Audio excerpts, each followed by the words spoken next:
Good afternoon, everybody. This is P. Francis McNichol, otherwise known as Phil to my friends. I'm going to try and attempt two readings today in one setting. I thought they were cute. I threw them together because of some inspiration, and I can go over that in a second. I'm reminded of sometimes us poets, us writers have to think about tact, okay? What is in good taste? What is in bad taste? Some things are in worse taste and just really don't look well when you write something. It could be too gory. It could be too sexy.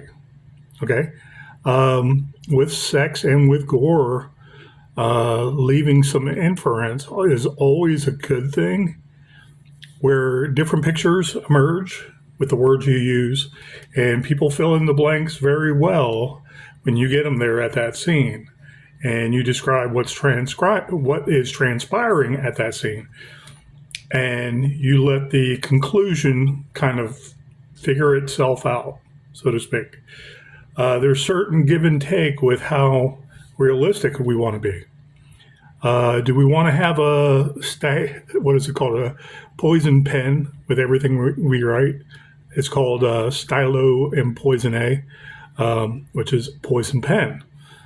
And Poe was famous for making, I want to say in his own way, a mockery of things. When you think of Edgar Allan Poe's writing, he didn't like the fat cats, okay, like the thingamabobs, okay.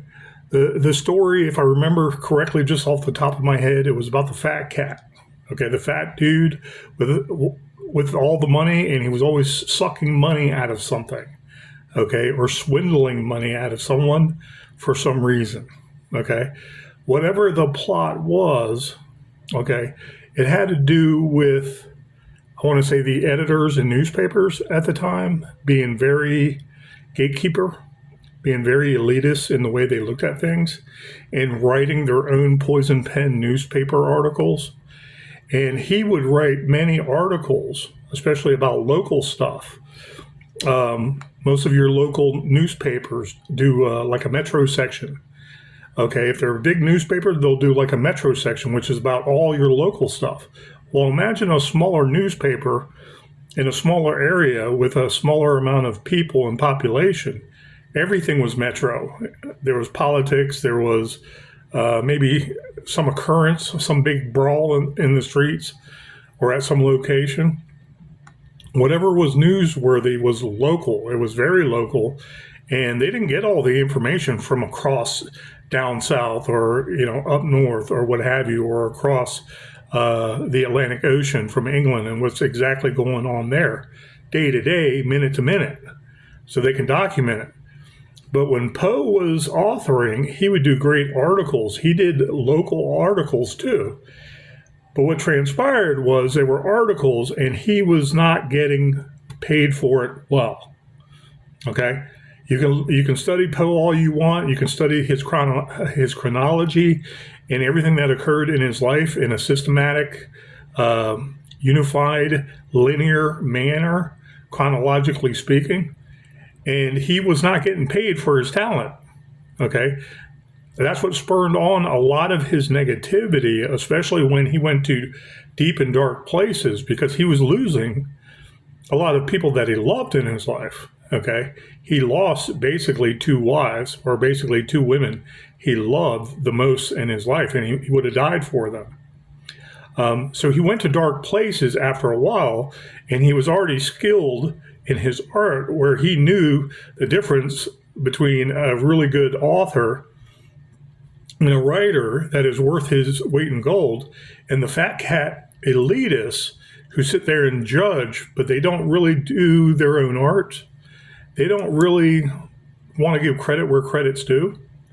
And if you look at his story posthumously, there was an author that had a pseudonym that basically gave credit to Poe and all the work he did, that Poe actually did throughout his lifetime, that was unpublished or it was published, and it didn't receive the acclaim he deserved. And he said, in so many words, in articles, he divulged that there were memoirs basically of Poe. Okay, And all these different stories came up. It was like, Poe wrote that. Poe wrote that. And you can tell by the style of the language and the influence of French vernacular and Spanish vernacular.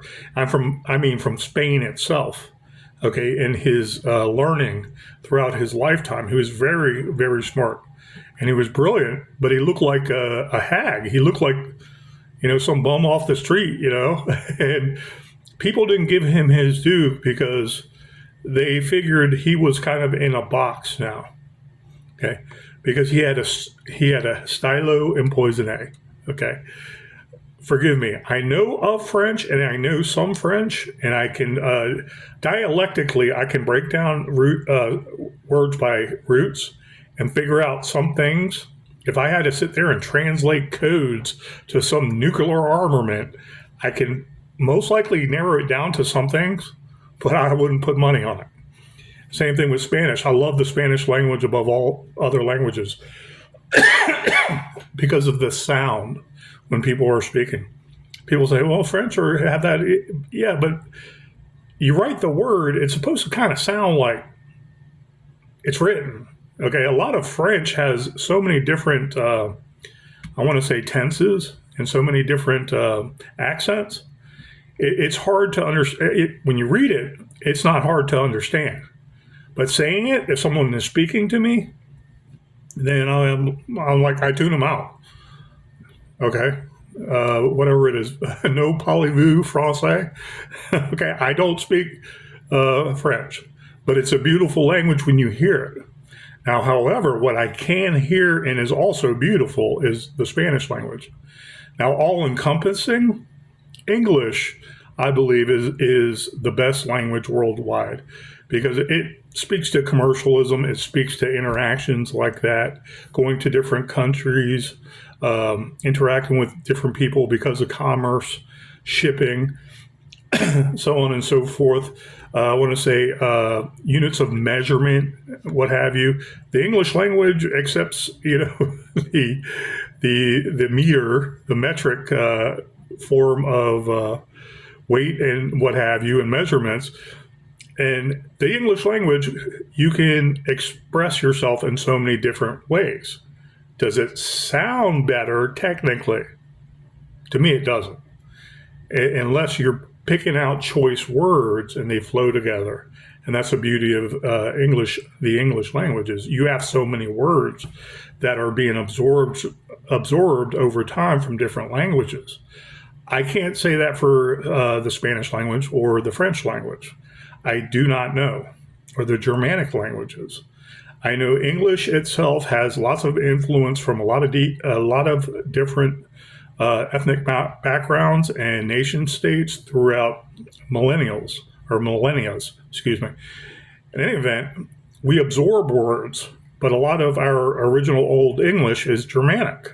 Okay, a lot of people are not aware of that. And then there's morphing of those same Germanic words into our lexicon that mesh with the Latin words and the Latin phrases. And they mesh even more and they morph into something else slightly different. And they have a different meaning. And with that different meaning, you have more ways to describe what specifically you are writing about, what specifically you want to get and put it on paper. Okay, there is a word for everything in the English language.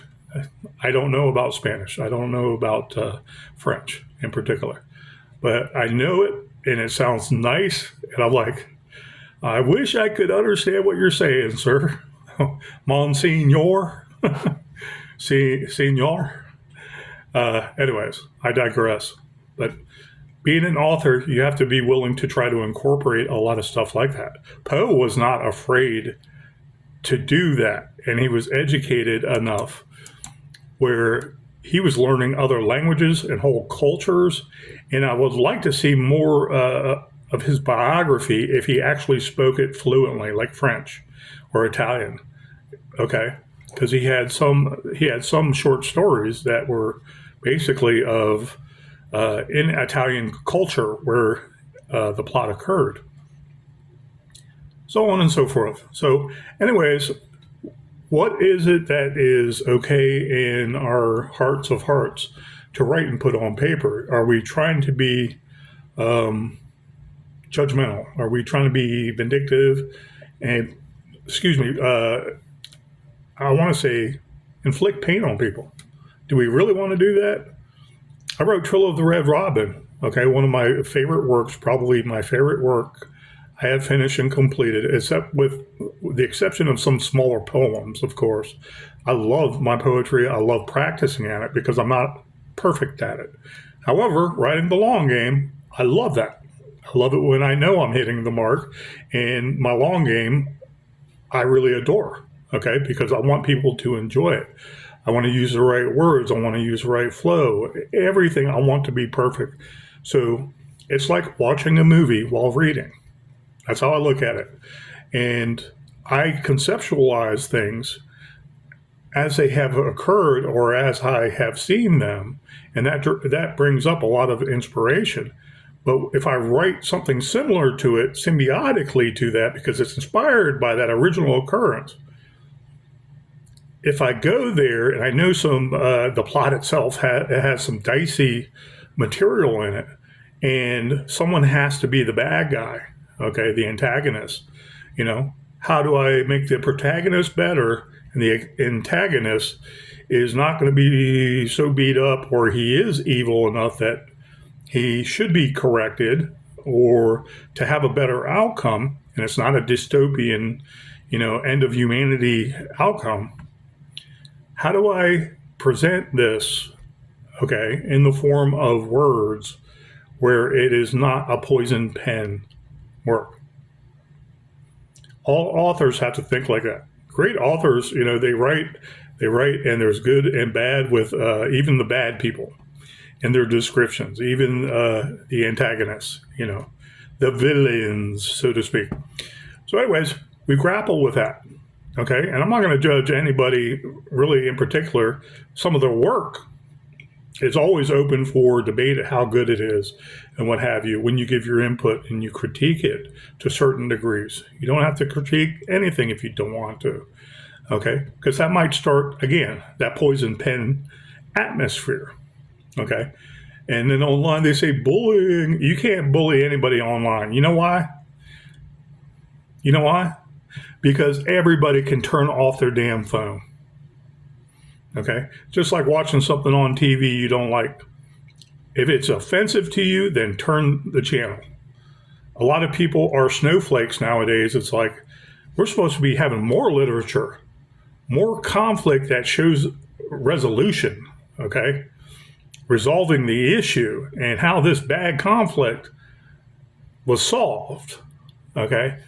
Not color coding it, okay? Not buttering up the masses and telling them that the world is just a great place, okay? The world is a lovely place when you take stake in it and you're doing good in your own belief system that is also helping other people, okay? If you want to say that's what unites people, okay, I see all these writing groups, global this, global that, global, and it's kind of like, okay, we want unity, we want peace, we want harmony, we want prosperity, we want to be free, okay? Above all, we want to be free to enjoy that life without the thick boots of government stepping on our necks, okay? So when they show this globalism and we're going to sit there and hold hands, no, I don't want to hold hands with you. I want to be peaceful here. And you saying something about globalism, you want to unite everybody how? Communitarianism? Communism? Okay. What makes you believe that everybody just wants to be with you and live your way of life? When I see these globalism words, peace through global poetry or something, I don't know what their real intentions are, but that's the image that comes to mind. As an avid author, and I know about politics, and I know about corruption, and I know about corrupt governments, I question people that have lofty ideas that are espoused too much. And it's like, okay, well, what is your philosophy? Is it revenge against the English because they occupied, what is it, 1/3 of 1/5 of the world at one time and actually ruled over it? You know, weren't there people slaughtered in slavery since man could walk upright? Okay. It's not a new philosophy or idea to have peace. We can have peace and unity. And a lot of the commonalities is language, of course, so we can communicate. Okay, is my point. All right. As long as we have freedom, then we can do all those other things together eventually, or give and take from cultures and enjoy each other's culture. But if you're not worried about my freedom, I'm sorry, I'm not worried about you and your globalism. Okay? Freedom is for everybody, not communitarians, not tree huggers, not communists, not socialists, not fascists. I mean, real fascists, not just calling President Trump because everybody hates him, orange man bad, a fascist. He's not a fascist. He's a businessman. He became a politician and he's not even getting paid for it. And people are still judging him. Like profiting off of it. He's doing all this for his rich friends. That was the newest excuse, I want to say a year ago. He's doing that all for his rich friends. Look at Elon Musk and Trump working together. It's like, if we have no commerce, we have no raising all tides. We can't take our tax money, I want to say in a reasonable amount, and then help the lesser of us. Your idea is to take from all the masses and whatever they make out of their own whole cloth, the government's going to profiteer off that and give it to other people that are less needy. And that government is the only one that decides for us how to live. That's communism. That's communitarianism. That's fascism. Okay? But Kumbaya tells us we need to love each other. We don't. We can have love in our hearts. We can love our family. We can love our community or in our country. But we don't have to outright say, I accept your culture automatically. Things like this, do we write about and do we make enemies? Or do we get our point across and try to, is it looked at like hitting someone over the head with a baseball bat? Or can you just say, hey, tap a guy on the shoulder. Hey, my idea is this. What do you think about it? Okay. Same thing with writing. It's like, I'm writing, I'm expressing an opinion or something the author sees, something he or she was inspired by, and you can like it or you can dislike it. I hope, I pray to God you like it. Okay. The end result for me is to help out the intellectually disabled more. Honestly. To be well off writing screenplays for movies that I eventually direct with the help of other directors and other writers. Do you think I don't want to take some criticism? If I have to go through that and learn a whole new profession, I look forward to the criticism. So, stylo and poisoné could really care less. Okay, just don't be spiteful. It's not just the flavor of the week either. If you have to get it out, get it out. You have a right to, because of what? That freedom above here, above everything else, even above our hearts. We have a right with our dark hearts to dislike someone.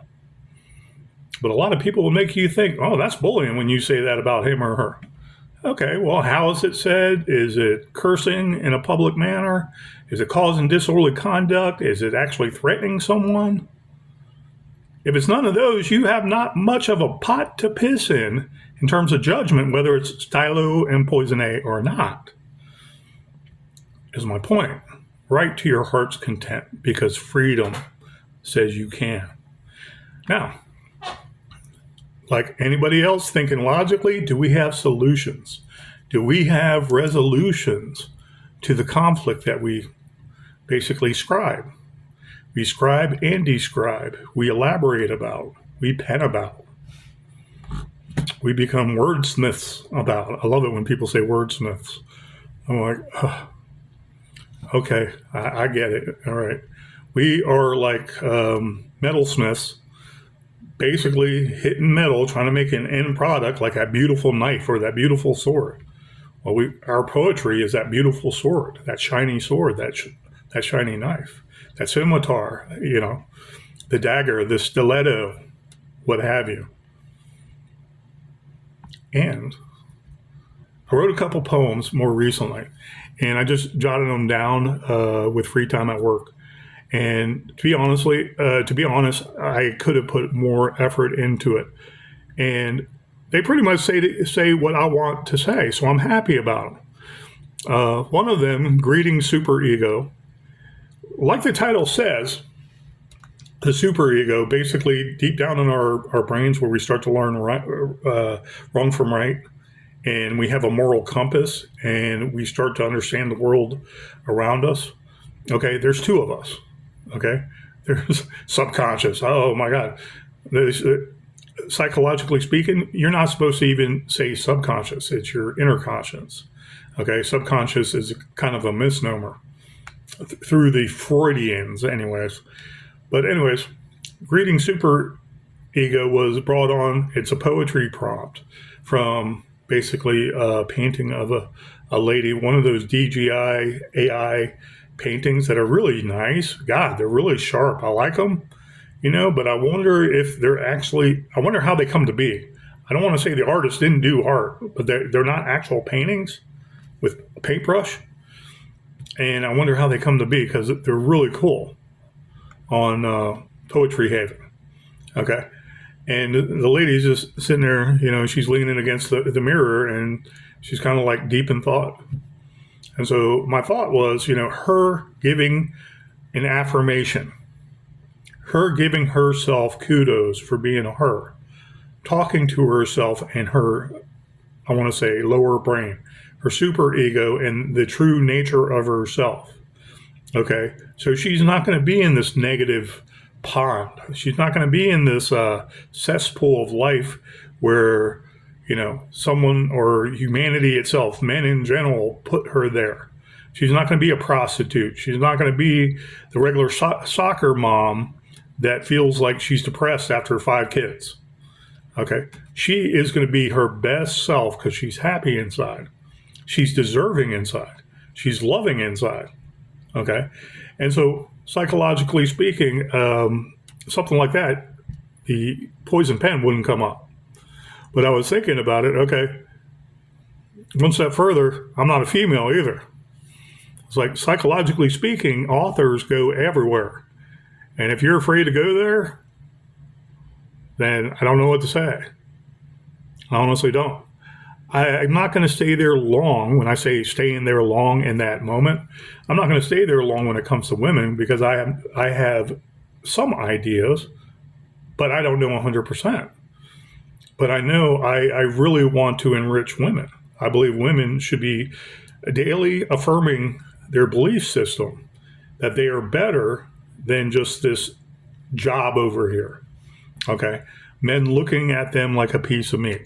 I'm the biggest hypocrite of them all. Love beautiful women. Sue me. Okay.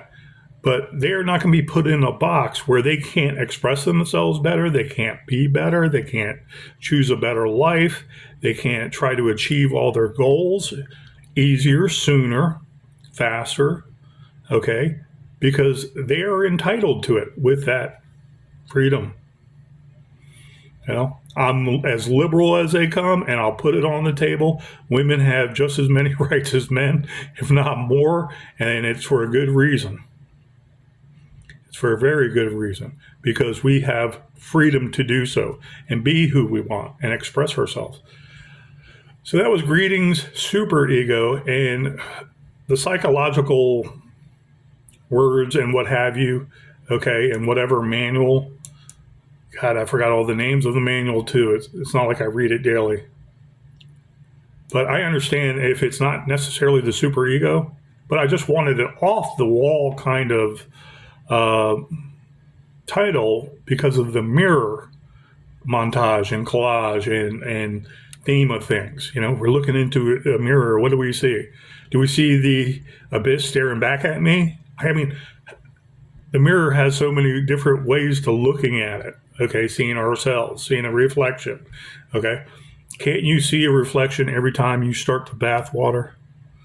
Every time you go fishing and there's that beautiful pond right there, 2 or 3 hectare lake, you see your reflection and you're like, Yeah, I look tired today, man. It's been a rough week. What am I doing with my life? Okay. We see that mirror, we see that reflection looking back at us. And it's kind of a good time to reflect, see how we're doing. Okay. Literally reflect and check ourselves before we wreck ourselves. So on and so forth. How are we going to better our life? Where are we at now in life? That lady is not always vain. That beautiful lady is sometimes just naturally, I want to say, espoused and has ingrained in her to be a wonderful lady. Okay.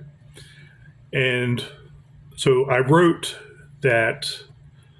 I want to say it took me about 20 minutes one day and about a half an hour another day last night finishing up because just a lot of words for the same thing are coming up. And I wanted to use some commonality, but I didn't want to go too far out on a limb going into Old English with many synonyms. And so I kept it pretty simple. The second poem I'm going to read today was called Trolling Not the Village Square.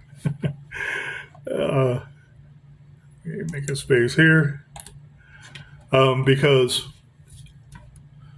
I was thinking of some interaction with a lot of the beautiful ladies, friends on Facebook. They always do a selfie, and it's like, yeah, very attractive.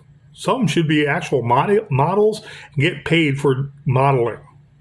You know, to be honest, it's like they're very attractive and seductive looking. And then if you talk to them in Messenger, the first couple interactions you have is, I have a boyfriend and I'm happy with blah, blah, blah, blah. Like, okay. Wow. Did I make it that? Was I trolling you that bad? Okay. Liked your picture. I liked what you said about Trump. God, ease off, lady. You know, you're all the way down in, Alabama somewhere. Half the ladies, a lot of the ladies on Facebook, seriously, are troll. I want to say catfisher scammers. Okay, you become a friend on them just because you hit a pretty picture. Next thing you know, they're hitting you up. See me on this site for free pictures. And I was like, really? You know, it goes back and forth between the sexes. I'm a hypocrite, I know, but it goes back and forth between the sexes. So, anyways, that was some of the inspiration for trolling not the village square because I really was not trolling. All these photographs people post, it's like, oh, you give an okay or a heart, and you're like, hey, all right. Or they put something on whatever that thing is on the top. I forgot what it is, and it keeps on flipping to the next one. And you write something in there, then it goes directly to Messenger. It's like you start a conversation that way, I guess. And then automatically it's like, is this guy a scammer or booty call? I don't care. I don't care. But it goes both ways. Okay. Greetings, Superego. Poetry Prompt by P. Francis McNichol. And as if a ripple of water in a stippled pond, I see me and you in echoed waves, our breath a sugary blonde. Being you in the rain is a sweet reflection of a floral stain that I taste in a flower vase, caressing a bloom, wolfsbane. Reminiscent of twilight crescents, stars falling high above. As your effervescence overflows, spritzing a truer, shy love. Honoring the twin in me that is free in a mirror to see. Is you the better side of we, and the life love emits happily. Elatedly happy, my love forever standing with me, you. Trust in me, promising you everything new in the bright blue. You, me in the mirror, a sister I admire forever and ever. being your rock, you shielding our flock as one in every endeavor. Loving me, happy to be, loving you within the same skin. God as my witness, you always welcome with open arms in.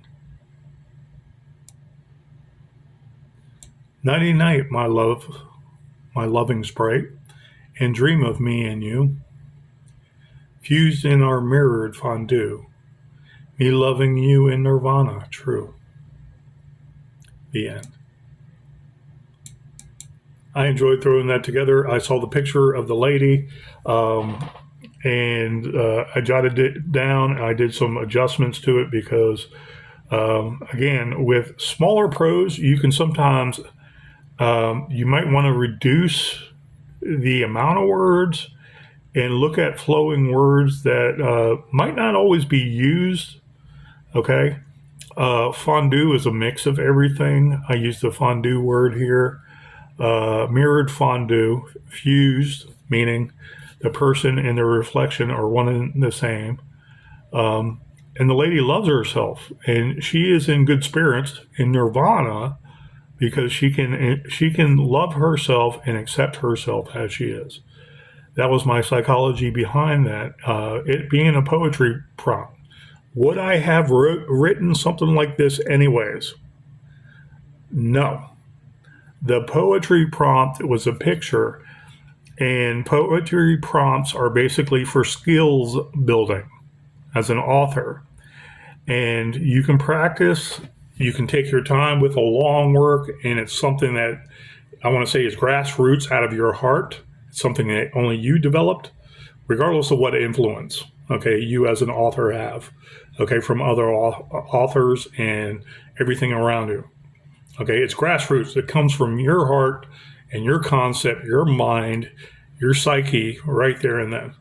Poetry prompts are a little different because with the picture, you have to put yourself in what the picture represents. Be inside of that picture, so to speak.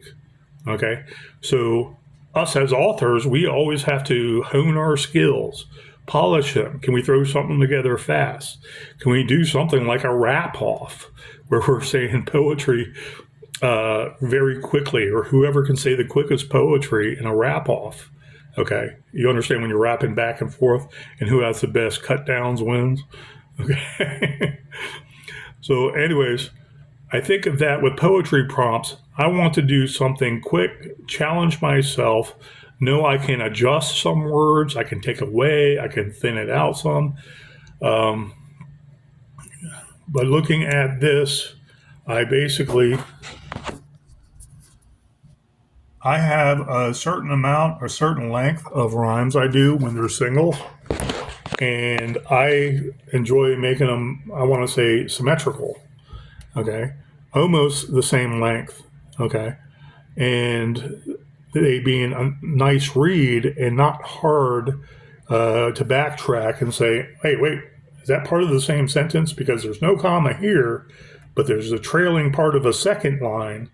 And is that just for Facebook? Is that just because we're on phones? Okay. I want everything one line to stop and end. Okay. Whether I make it an actual sentence, put a period on it, no matter how many commas I have. Okay. If it's more poetic and I'm thinking I have more latitude, I don't use the sentence. You don't have to. Okay. But with the disjointed sentences and rhyme scheme, are you doing couplets or are you doing singles? Okay. That's my question to a lot of people out there when I'm reading their work and it looks antiseptic, but you have to backspace your thought with the words because it doesn't make sense. You're starting a second line. Okay. And I'm learning as I go about a lot of the different ins and outs of doing poetry, but I keep on going back to it, keeping it simple, stupid. Okay. One line rhymes and inter-sentence, if you want to call it that, or interline rhymes. And that is my forte because I can keep on going and I want to develop basically a storyline. And I'm telling the story with a longer poem. A lot of people love doing the short game, very short game in poetry. And it's like beautiful because it's antiseptic, it's short, sweet, to the point, to coin a phrase. It's like, wow, that's pretty hard hitting for just a few words, and it's precise, it's crisp, it's clean. It just looks wonderful. Maybe they have some art behind it, or a photograph of some sort, or a painting, and it really hit the mark. Other people, you're reading and you got to backspace the line while you're reading and reread from halfway down the line to see where it breaks off and see if it meshes. And that is not good. If that's supposed to be part of the art of confusing people when they're initially reading almost every second line, then to me, that's not necessarily an added benefit. Okay, maybe it's a style. Okay, but you have dry words that can do that style for you enough. Okay, the words can do it. Let the words do all the work, not all the grammar, or I want to say punctuation, okay, and all the symbol work. The words can do it for you. Some simple tenets.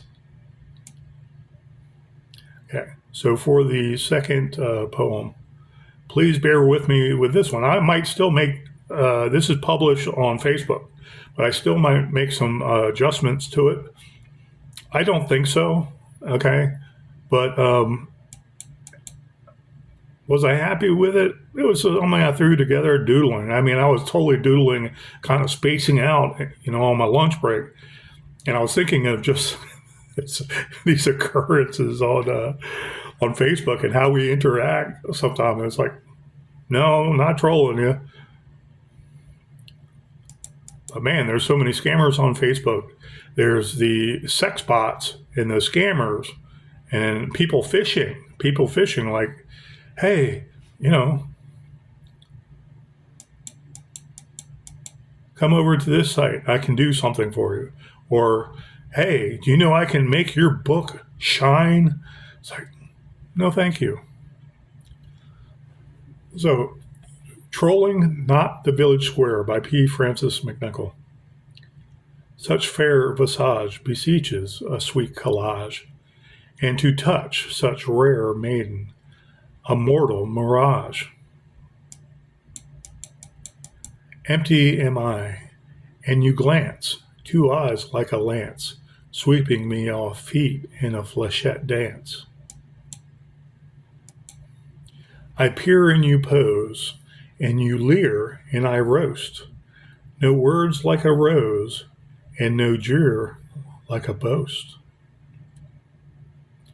Turning and burning till blue, yearning for you, batted eyelashes stew me alive, as thorns score me in two. And demure, you sit all alone, sure no one broaches or approaches your throne.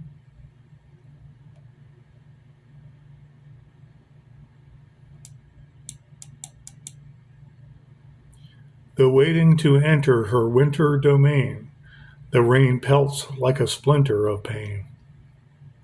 So I pluck and I stir and I stare the more at her, stuck in the moors of remorse, her portrait a blur. Bustier's fade forbade, in front of me boiling in agony, a malady of misogyny for a fairest of lady. And no smile or touch concurs, and the miles inasmuch are deterred. And further deep in my loins she burrows, and despair reaps out there groins of sorrow.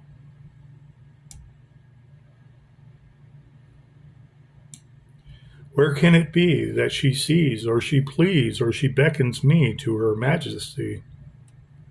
Pride in remission within her Godiva prison, she relishes my jealous condition. Her promises propend, then is broken, lies of lips misspoken, no thin noose tightened verboten. By an exalted queen, a escort walk ahead, no chort a bean, tunes trumpeted, no stay from her fegula teen. Ah, so sweet, death cherished, and her leaning thumb down, shall I perish? Love afar stifled, a flourish. And I descend, meeting an abrupt end, regretting the Facebook send button in a world of pretend. The end. I was trolling not the village square. Should it be repeated? The village square is how the law looks at uh, online social sites. Everything the village square is supposed to be having a free idea of thoughts, even if it's not what everybody wants to hear out of the time. Again, harken back to the bully statements I was talking about earlier. Is it really bullying? We've developed a lot of people with psychoses to believe that everything they don't want to read is considered bullying. And I beg to differ with that kind of mentality, but the gatekeepers or the administrations at some of these groups would say, well, I can't have that. Like, what? You know, I happen to be a conservative Christian, and I might write about defending Christianity and, if anything, making Jesus in a good light. And there's some violence in there, but you automatically think the Christians are the ones harming people when they're combating evil, metaphorically speaking. It's like, oh, we can't show the strength of Christians or something too like that because it's religious. It's like, you godless.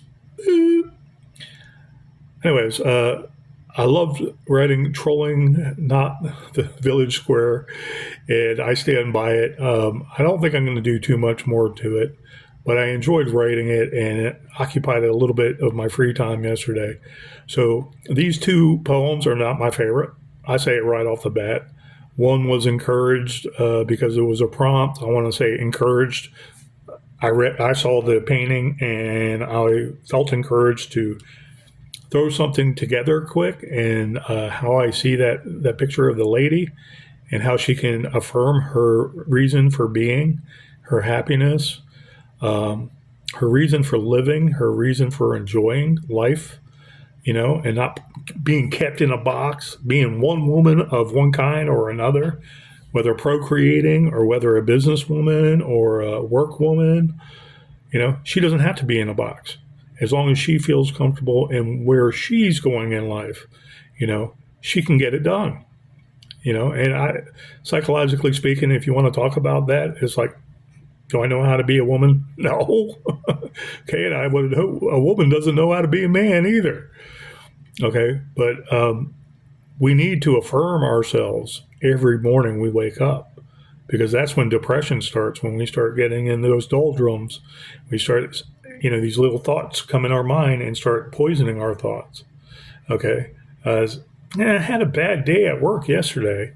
It's like, let's go home and drink a lot. It's like, that's not a healthy way to I want to say, manage your life. Okay. I got this bad criticism from my boss today. I'm going to take it out on the first person I see when I go into 7-Eleven. Hey, been there, done that, guilty as charged. I minimize it. Okay. Do I want to see old coffee in those big freaking containers? No, I want fresh coffee. It has a little red tint to it when it's fresh. Not that gray, nasty kind of coffee that's been sitting there all day. They're going to hear about it. Everything is so expensive nowadays. Why not? But anyways, I try to be polite when I go into 7-Eleven, mind you. And I love 7-Eleven coffee. It's the best out there. It is. It's better than Starbucks. Will always be. It's better than Panero's. And that's just my opinion. Okay. But a lot of people believe so. And they have a lot of different flavors and strengths of coffee. I digress. I can talk forever about anything. Anyways, guys, I hope you enjoyed my poems being read today. And if you'd like, get some suggestions in the comments. I'm going to post this on YouTube. Then from YouTube, I'm going to post it to Facebook. Hopefully some of the writers groups. We all have philosophy in us. And it's like, let's improve on expressing it more and more. I liked in particular Greetings Superego because it made me think. Okay, we want our better halves, the opposite sex, most of the time, the opposite sex, to affirm to themselves that they are good people and they have the righteous right to be who they are in a good manner. And you'll find our hearts expand wider and wider, and we're more accepting of people when we affirm that we have a reason to. We have a reason to live and prosper and live a good life. Anyways, freedom is above everything. And when everybody remembers that, they'd be like, ooh, yeah, let's take politics out of that. Let's go with the guy that actually is trying to show he's doing the right thing and it isn't being investigated for embezzlement or something like that, or insider trading in Congress. I digress again. Anyways, thank you so much, guys. Have a great day. Be safe out there. Remember freedom.